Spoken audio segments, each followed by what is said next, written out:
Hi everyone. So here I will be talking about whether you should select economics or physical education or computers in class 9. Now if you are from CBSE, this video is not for you. Please skip it. This is for the students from the ICSE board because in class 8 we need to make a choice among these three subjects. So let me help you. Talking about the first subject, that is economics. Why? Because that is what I chose. Now the first reason was I was very interested in commerce, right? I wanted to study about commerce, about banks, about money, and kind of economics paves the foundation for you. Also, if you're planning to do your 11th and 12th from the ISC board and that too from commerce, you should for sure choose economics. Why? Point 1, the syllabus that we have in class 9th and 10th, it is very similar to what we have in class 11th and 12th. So kind of you're already aware about all the topics that they're going to cover in the main book, right? Secondly, even if you're going to do your commerce from the CBSE board, kind of the term is not very new for you because you spent 2 years studying about demand, supply, mixed economy, currency, how did currency came into existence, how it is managed today, what are these notes. You study a lot about these things, banks, balance of payments, imports, exports. So if these topics interest you, go for economics, right? But the cons, the major con that is there in economics is the scoring part. Because the answers are very subjective, there's less objectivity, people tend to lose a lot of marks, right? So knowledge wise, of course it's economics if you want to go for commerce, but if you're very conscious about your marks, and you can skip economics if that is your major criteria, because I agree it is a bit hard to score high in economics. I somehow scored above 95, so I kind of don't think that this is a very good reason to leave economics if you're really interested in the subject, because end of the day answers are coming from the books. If you structure them well, they come out well. If you know how to write them well, how to present them well, nobody can take your marks, right?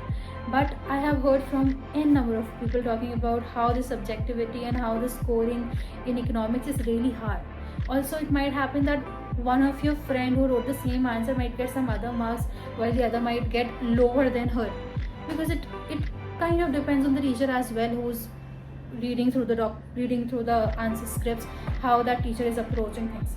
So scoring is one very typical thing that prevents people from opting for economics. But honestly, you can easily score around in the bracket of 88 to 94, right? If you're somebody who has a good hold on knowledge, who knows how to write well, so you can get good marks. So of course, if you're interested in economics, you're planning for maybe CA in the future, or any course related to commerce, that is BCom honors or economic honors, then economics is a subject for you, and I have called out the con as well. Coming to the second part, that is computers.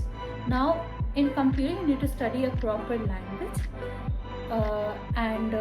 What I understood from my friends, I consulted them, so they told me if you understand the foundation of the programming, you can easily score above 98 in computers, right? You just need to get the programs right. If you are somebody who struggles with writing these programs, and computers are not for you, because you need to have good hold of programming if you're going for computers. Either it is like extreme left or it is extreme right. Either you will get really good marks, like nobody can even snatch one single mark from you if you have good hold on programming.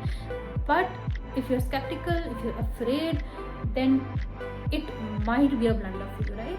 But if you're thinking of going for science in the future, right, for engineering background, then it's advisable to have computers in class 9th and 10th as well. And the second part is it is quite scoring as well if you have a good teacher to teach you the entire thing from end to end, right? Now the third subject, that is a physical education one. So what I have heard from people might disagree, but they say that it is very easy to get along with this subject. It is fun to study it. There are a lot of games. Practicals are not that typical. Of course, you have to match the level, exercise and everything is included. You need to match that, but it's not as typical as economics and computers.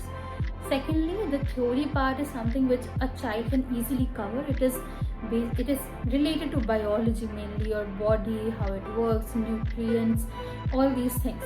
So kind of physical education is an easy subject which you can opt for if you don't want to spend a lot of time studying these particular two options that we had previously. Then you can go ahead with physical education, and it can be really good if you're planning for a medical background, or maybe for some other course which you're thinking which might not have economics or computers as mandatory. So then physical education is a good option for you. So yes, this is my opinion for all these three subjects.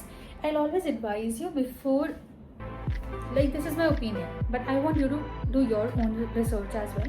First of all, sit and think what you want to study in the future, right? Of course, you cannot have clarity that what you will do in the next 3 years, but kind of, we have AI, open Claude, open ChatGPT, study what all options do we have right now, what all we can do, right? Understand that, just ask it to throw the broad topics that okay, this is how commerce can look like, this is how careers in computers can look like, this is how careers if you offer physical education can look like. Go through them, go through the broad topics, understand if you're interested in them or not, and then make the right decision for yourself, because 2 years is a long time and you need to choose what you want to study. So choose something that you're really interested in, right? If you have any queries, drop them in the comment box. I'll be really happy to address them. Thank you so much.